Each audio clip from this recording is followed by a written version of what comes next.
Do you like a Tribe Called Quest? Well, you gonna love the Urban Conservative.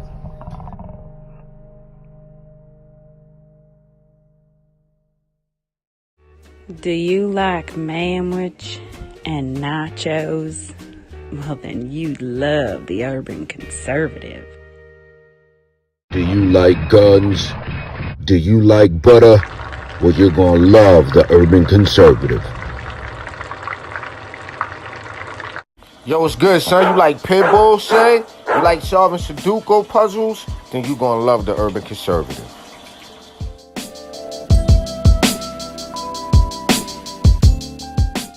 Hey, buddy, if your car making a sound like this, you might want to get you some power steering fluid and check out the Urban Conservative podcast. Are you repulsed by the idea of drag queen story time at your local library, but enjoy Carol Baskin TikTok memes? Then you would enjoy the Urban Conservative.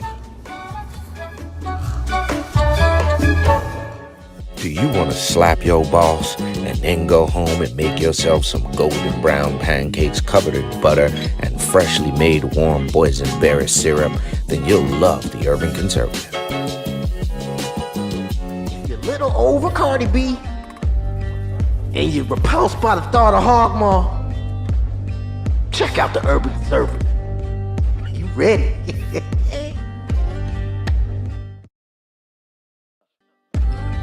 If you think the earth is flat and always on that weird side of YouTube, check out the Urban Conservative. They'll set you straight.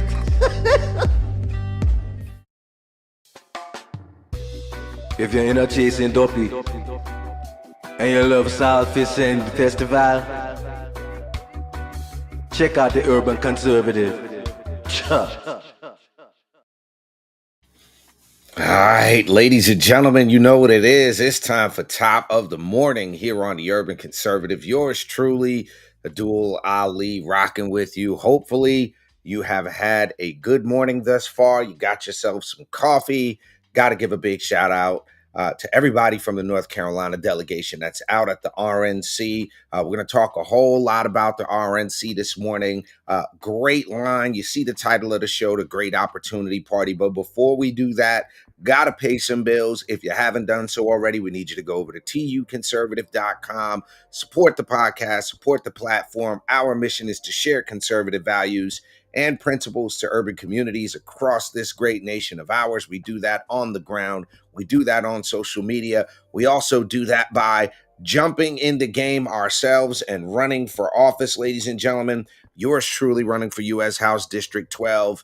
If you haven't done so already, Ali for Congress, ALIFORcongress.com is the website to go to. I am taking on Alma Adams in a D+13 district. We are taking on the Democrat machine here. Over 10 years in Congress, over 20 years in government. Charlotte still ranks 50 out of 50 for upward economic mobility.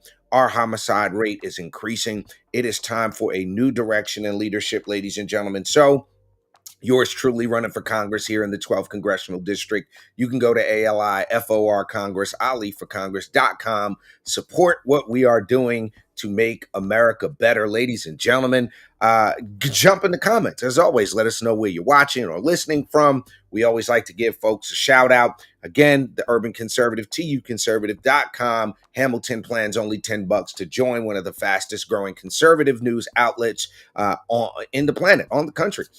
Well, let's jump right into it, ladies and gentlemen. Before we talk about the RNC, I want to point out that what we've been saying all along here on the Urban Conservative, what people have been saying all along as these Trump trials have been coming out, as this lawfare has been perpetuated by people on the left, that this is lawfare. It's a nonsense charge. You know, you've got Joe Biden with documents in the Corvette in an unsecure garage. Meanwhile, if you've ever been to Mar-a-Lago, like I have, you know that is one of the most secure places you could ever want to go, want to be.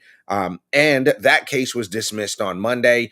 Just real quick, the BBC is talking about it. They got an actually a fairly unbiased write-up talking about what this judge did. And the interesting thing is that the court was convinced that Special Counsel Smith's prosecution of this action breaches two structural cornerstones of the constitutional scheme: the role of Congress in the appointment of constitutional officers and the role of Congress in authorizing expenditures by law. Judge Cannon concluded in her 93-page order. It also found this order that the Attorney General, Merrick Garland, did not have the authority to appoint the special counsel in the way that he did. It was not the case that the Attorney General has that type of authority, and that was outlined. The Justice Department is going to appeal. I doubt very seriously whether that appeal is going to go anywhere because, again, we're talking about a really frivolous, trumped up, pun intended, charge on this documents case. So very good to see that at least some judges are standing up to do the right thing. Other news that you might want to be aware of is that this guy and the DNC, good old Joe Biden, the DNC is talking about offering political counter programming to the RNC in Milwaukee, announcing a $15 million fund to campaign operations in 7 key swing states, even as some in the party have urged Joe Biden to bow out. I don't want you to bow out, Joe. I want you to stick in there, stay in there. You and lock a brother up, Harris, stay in there. DNC announced Tuesday that it's investing $15 million in state parties meant to help them open more field offices and bolster staffing. The funding will let them add 217 existing coordinated campaign offices working jointly for Biden's reelection bid, and state parties that employ 1,100 plus staffers. They're looking at Arizona, Georgia, Michigan, North Carolina, Nevada, Pennsylvania, and Wisconsin. The investments will pump about $3 million into Wisconsin, $2 million each into Pennsylvania, Michigan, and Nevada, about $1.5 million in Arizona, $1.2 million in North Carolina, and about $1 million in Georgia. Never mind taking that money, because remember, the DNC, the Democrats, are supposed to be the party of the working class folks. Never mind taking that money to support the veterans that are sleeping. Never mind taking that money to support the people in Chicago who are being displaced by illegal immigrants. Never mind that, ladies and gentlemen. We're going to put $1 million, $15 million to be exact, into propping up old sleepy Joe and lock a brother up Harris. So let's jump over to what's going on with the RNC. Now, one of the first things I want to highlight at the RNC is this here. When Mitch McConnell got up to basically, do his thing at the RNC, he was booed.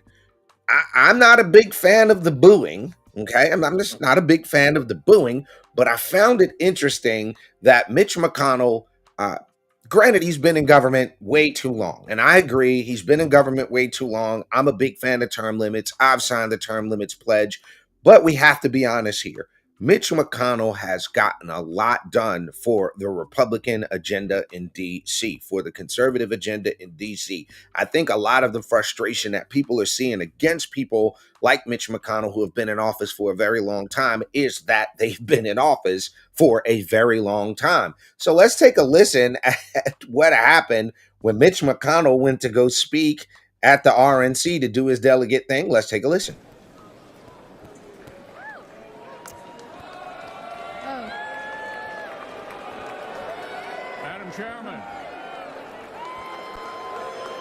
Madam Chairman, the Commonwealth of Kentucky proudly cast 46 votes for the next president, Donald J. Trump. All right, not as bad as I thought it was going to be. Some discontent in the building. Clearly not everybody happy with Mitch McConnell, but when in politics somebody told me a long time ago, you're never going to make everybody happy. So don't even try. No matter what you do, you're going to take somebody off. But Mitch McConnell had a little bit of a rough reception there.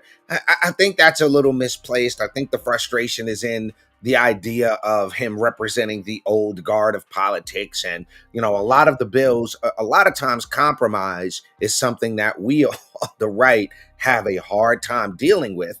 And I think that's a dangerous precedent to set, is that we want no compromise. Now, I'm not suggesting, before my friends get all upset, I'm not suggesting that we compromise on our core values and principles.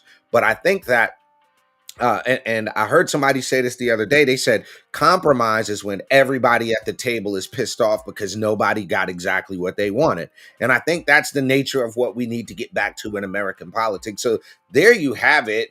Mitch McConnell kind of getting the boo thing at the RNC convention. Now, one of the things I wanted to point out, and one of the interesting things that I think we need to take a look at, is that the left is in an all-out panic. The failed assassination attempt on President Trump. Joe Biden clearly cognitively declined, unfit for office. Obviously, Special Counsel Hur said if he's unfit for a trial because he's a loving, doting, forgetful old man and that kind of thing. But the left is absolutely incensed at the idea that the Republican Party is doing a lot more under the leadership of Michael Whatley and Lara Trump to reach out and engage with people who we typically don't engage with. That's a strategy I think we've been needing to employ for a long time here.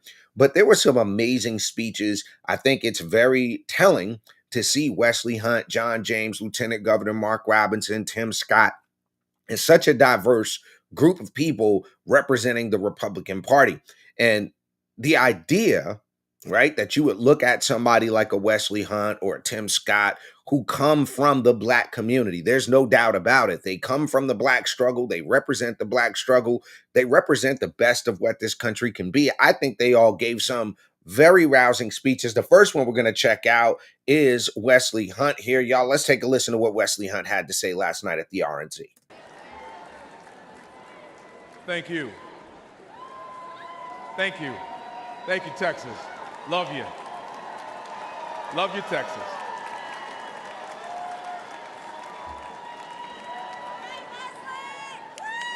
A president's greatest responsibility is to protect the American people. And both Joe Biden and Kamala Harris have failed. I'm a military guy. I flew Apaches in Iraq. Thank you. Thank you. Thank you. I understand that when you're given a mission, you show up, you identify the problem, and you execute. Biden and Harris haven't shown up. They don't seem to understand that they are the problem, and they've shown no empathy or remorse as the American people suffer from their failed leadership. They have imposed what Ronald Reagan called the cruelest tax on the poor: inflation. Today, 65% of Americans are living paycheck to paycheck because the dollar is worth less and less every day. Grocery prices have soared. Average Americans are spending $4,300 more on energy bills. But on November the 5th, we, the people, can fix this Democrat disaster.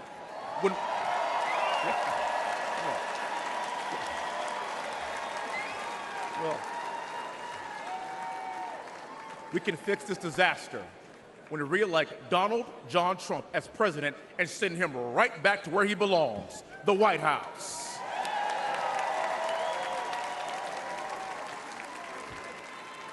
Under President Trump, American families had more money in their pockets and bank accounts.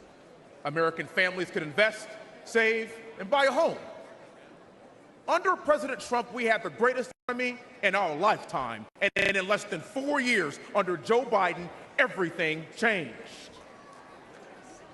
Ladies and gentlemen, that is why we must win in November to take our country back.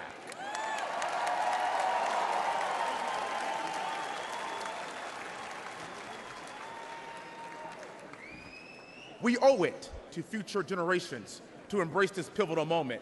I owe it to my two daughters, Victoria and Olivia. I owe it to my 1-year-old little boy, Willie, and I owe it to all American children and their future.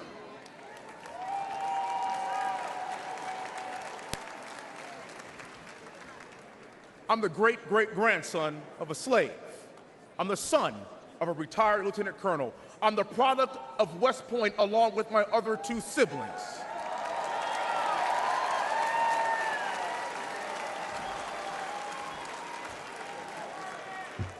And I risked my life in combat to preserve our nation. Now,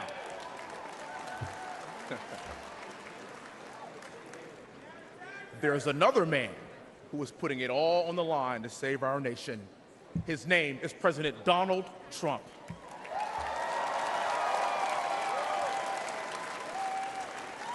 And with your help in November, and with his unbending resolve, together we will make America great again. God bless you, Milwaukee. All right, ladies and gentlemen. So there you have speech from Congressman Representative Wesley Hunt. Here's the thing, right? We consistently hear this theme from the left about how America is a racist country, how black people have it so bad in America in 2024. Somehow the suggestion is made that America of 2024 is more racist than the America of 1950. When you look at the fact that we just heard from a West Point graduate, someone whose father, had to deal with the Jim Crow era politics in America. It's an actually, I think, a testament to where we've come as a country, but it's also a testament to where Democrats want to take us back to. On the other side of this commercial break, ladies and gentlemen, we're going to take a listen to what Mark Robinson had to say and Tim Scott had to say. We're going to also take a look at some things that are going on this week at the RNC. So y'all don't go anywhere. You're on top of the morning here on the Urban Conservative. Don't move. We'll be right back. Front the opioid crisis, but it turns out that was just another broken campaign promise. Here's what really happened under Stein's leadership. Drug overdose deaths in North Carolina have more than doubled. In 2021, 4,041 people in North Carolina lost their lives to overdoses, the highest number of overdose deaths in a single year ever in North Carolina. And fentanyl overdose deaths have increased more than 650%. Stein can't be trusted to protect North Carolina's kids and families. Country illegally cast a ballot, it takes the power of your vote away. Visit onlycitizens.vote to find out how you can contact your legislature and get them to pass a citizens-only voting amendment. Again, visit onlycitizens.vote and defend your right to vote.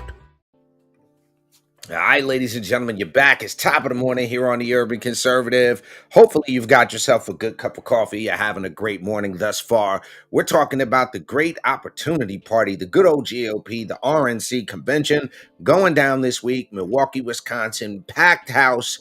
As you can see up top, one of the highlights yesterday was a speech from the lieutenant governor, first black lieutenant governor in the state of North Carolina history, maybe the first black governor in North Carolina's history. We'll see and work on that come November. But a very great, I think, a good start to the convention, showcasing the diversity that is the GOP. Now, to some, we need to do a lot more, and I can make that argument. That argument could definitely be made, but I think Mark did an amazing job with his speech. Let's go ahead and take a listen to what Lieutenant Governor Mark Robinson had to say last night at the RNC.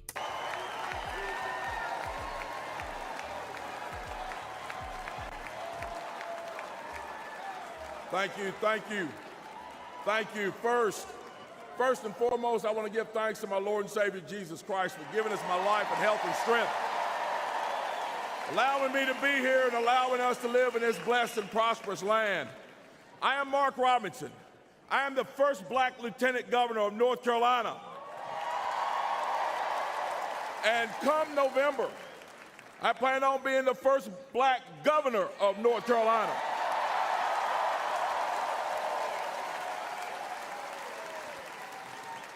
But I am not one of the political elite.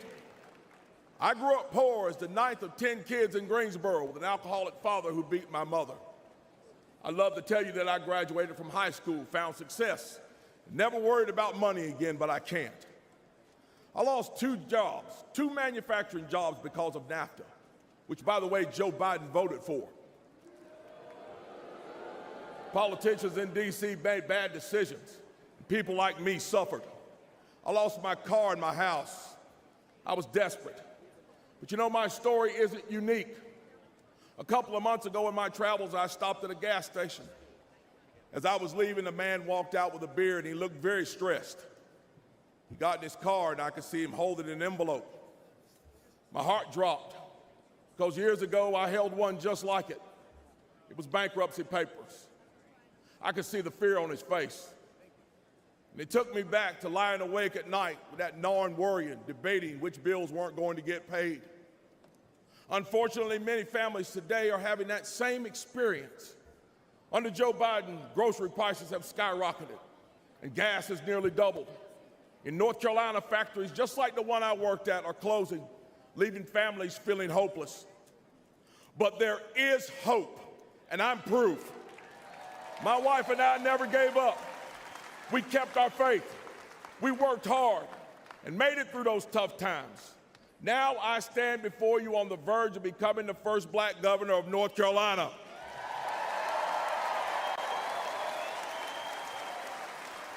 As governor, I will not forget where I came from or the struggles of the people I meet.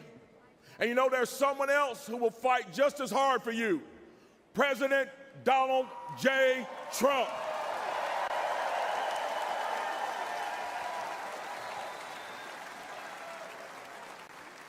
The brave heart of our time, President Trump, had our economy roaring.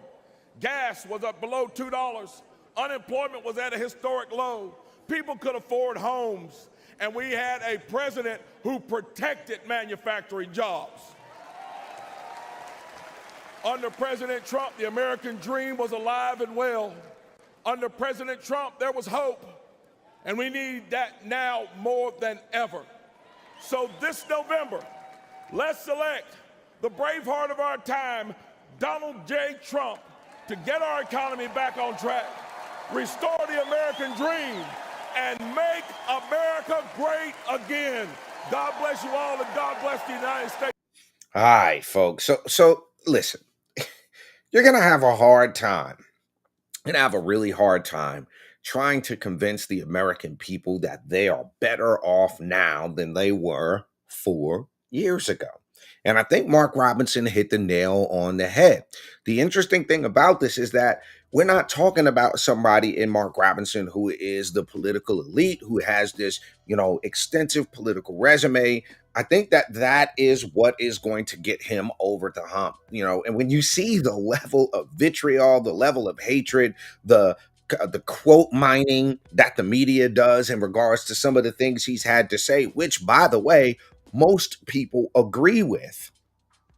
Most people agree with it. We need to protect women's sports. We need to make sure that we're doing the right thing by our children. And education, quality of your education should not be determined by the zip code you live in. We need to do everything we can, not only to ensure that our public schools are the best world-class public schools, but we need to ensure that parents have the right to choose what education is best for their child. And those are the things that Mark Robinson wants to do. I think that was right over the plate. I think he did a great job in framing the idea that the average American is not doing better today than they were before. I think it's obvious, it's painfully obvious, that when you look at the length of time that Joe Biden's been in office, you look at the length of time that Kamala Harris has been involved in politics, and I dare say, we're not immune to it on our side of the aisle. We've got some people who have been in office entirely too long. If you've been in office, I'll be 46 this year. If you've been in office since I was 5, that's a problem.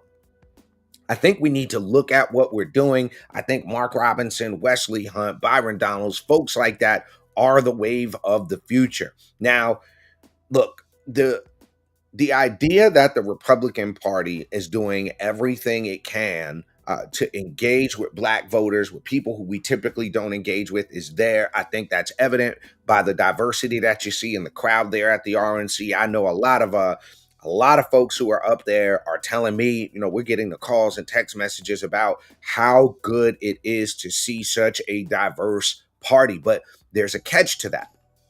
It's great for us to feel good and to go up to these conventions and to nominate and to talk about what the issues are within our groups, but it's outside of our groups. It's outside of our comfort zone. When we talk to people who don't look like us, who don't pray like us, who don't love like us, that is where we need to make an effort. And I think that our new platform, while some may kind of feel a certain way about how streamlined that platform is, does exactly that. I'm glad that we've got a new platform. We're actually going to be talking about that this week here on the Urban Conservative, but we're going to come back on the other side of this last commercial break. We're going to take a listen to what Tim Scott had to say. I'm saving Airfinger quote, the best for last, with Tim Scott's speech. I think he brought the house down, and he made the point that this is the great opportunity party. So y'all don't go nowhere. We're going to take a look at Tim Scott, what he had to say right on the other side of this commercial break. It's top of the morning here on the Urban Conservative, folks. Doesn't mean you have to vote Democrat. This year, in order to see benefits for our communities, we need to vote outside the box. Find out more by visiting us at tuconservative.com.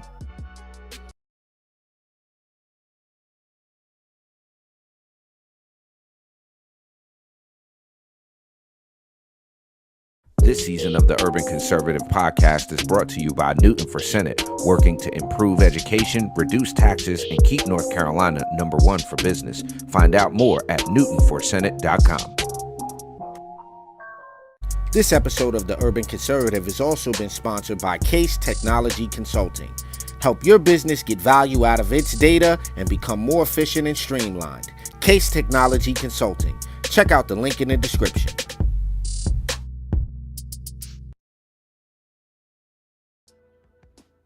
All right, ladies and gentlemen, you're back. It's top of the morning here on the Urban Conservative. Glad that you are rocking with us here. We're talking a little bit about what went down at the RNC. I think we're going to save the best for last here. Senator Tim Scott, who did an amazing job talking about the great opportunity party. We're going to take a listen to his speech, but here's the difficulty. And I see this on Facebook a lot. It's weird because you take somebody like Tim Scott, who would be an example to young black men of what you can become. You take the example of a Wesley Hunt. You take the example of a Byron Donalds. You take the example of a John James, a Clarence Thomas, a Thurgood Marshall, even to the extent that Barack Obama applies to this. You take these people, Condoleezza Rice, Colin Powell, all of these examples of how America has progressed beyond the racism of the past, beyond Jim Crow, beyond slavery, beyond the black codes. And it is truly sad to see people on the left tear down people like Tim Scott, comparing him to a character on Fat Albert and all this kind of thing. And the reality of it is, in the same breath, these same people on the left want you to believe that they care about black lives.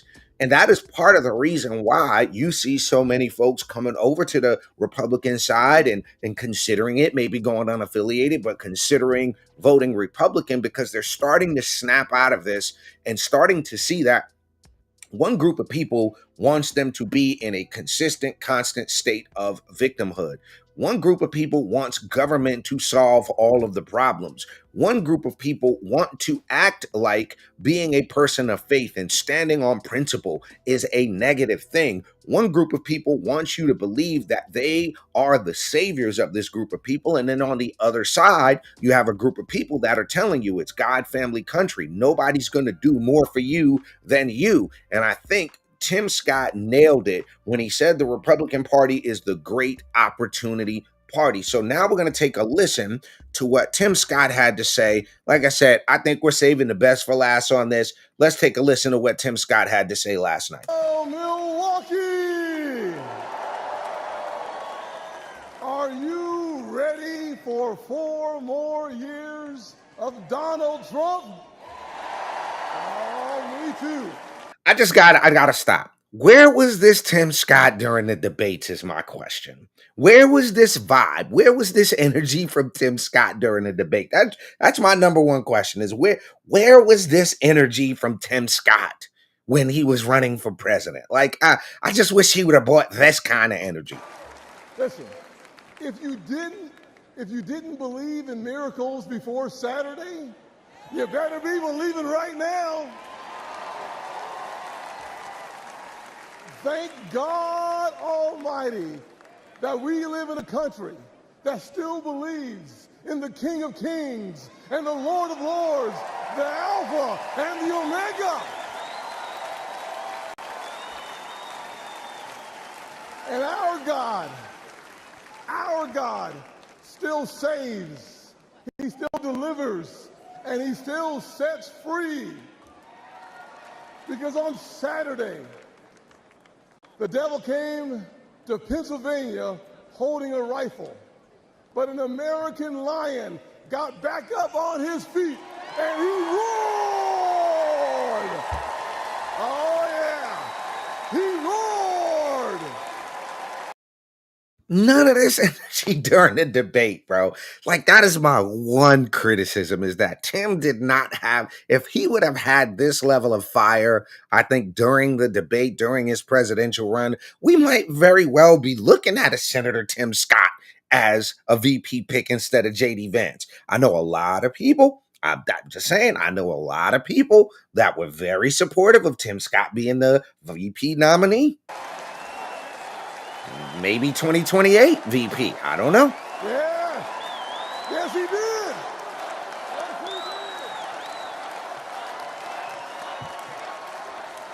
Yes, he did. You see, America, this is a difficult time for our nation. Inflation is crushing families. Illegal immigration is crushing American workers. Failing schools and victimhood culture are crushing our poorest kids. And now, folks, we got to stop right there. That is a bona fide, certified fact. Certified fact. This idea that in America of 2024, are there failing schools? Absolutely. Are there dangerous communities? Absolutely. But this idea that racism is the lead problem facing the Black community, facing our country today, is absolutely part of this victimhood mentality, and we've got to crush it. the weakness of the commander-in-chief has invited world wars all around our world. Joe Biden is asleep at the wheel, and we're headed over a cliff. We hear despair in the voices of a millennial couple raising 2 kids in a 1-bedroom apartment because they can't afford a house. We see pain on the faces of Gold Star parents because their commander-in-chief, Joe Biden, literally forgets their son died in uniform on his watch. America, we deserve better.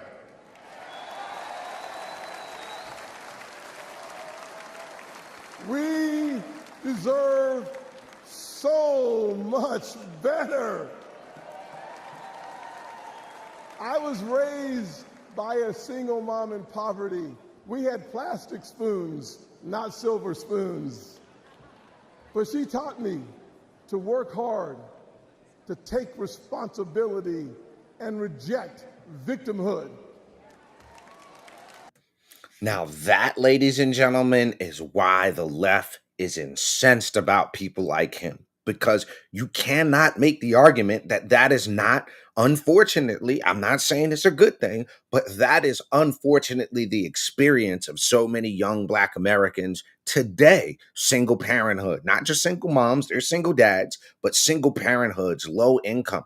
You take a look at a place like Charlotte as a prime example. We've had a Black congressional representative for the last 10 years, and under her watch, Charlotte ranks 50 out of 50 for upward economic mobility. What that means is if you are in this city and you are poor, if you move here poor or you're born here poor, there is no chance of you doing better, little to no chance of you doing better. And it is stories like Senator Tim Scott's that give people the hope that it is possible to climb up out of that. Thank God for my wonderful mama.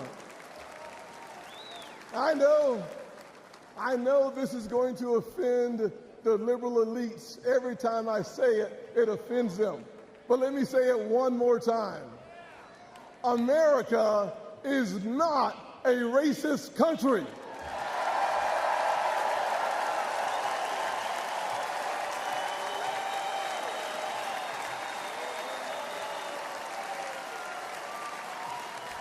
No, we're not. But if you were looking for racism today, you'd find it in cities run by Democrats. Look on the south side of Chicago. Poor black kids trapped in failing schools. Thousands shot every single year, including one of my former interns, Daquan. But there's good news. It's conservative values that restores hope. It's Republican policies that lifts people up. I partnered with the greatest president of my generation, President Donald J. Trump.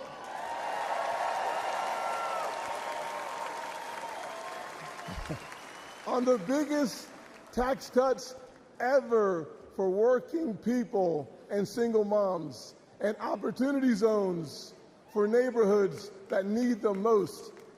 But Joe Biden and Kamala Harris, they give illegal immigrants free hotel rooms while our veterans sleep on the streets. Disgusting, disgusting. Trump secured our border once, and Donald Trump will secure it again.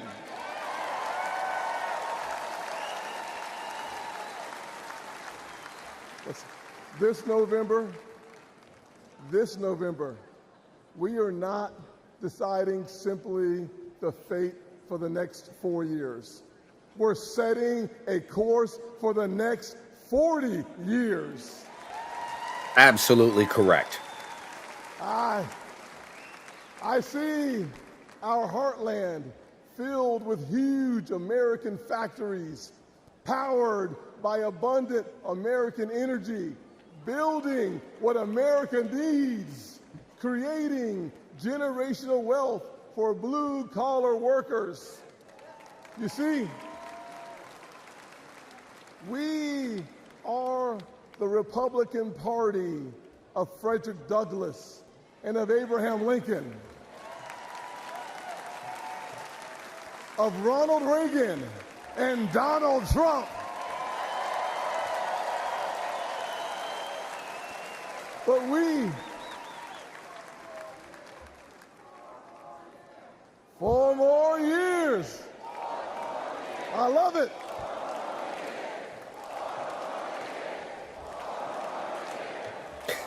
Awesome. He channeled his wrestler energy. We are not simply the party of our leaders. We are also the party of a young woman in Wisconsin taking over her family farm, an Hispanic father working 16-hour days in Nevada, and a black teenager in Philly starving for opportunity. We're not just the grand old party of the past. We are the great opportunity party of America's future.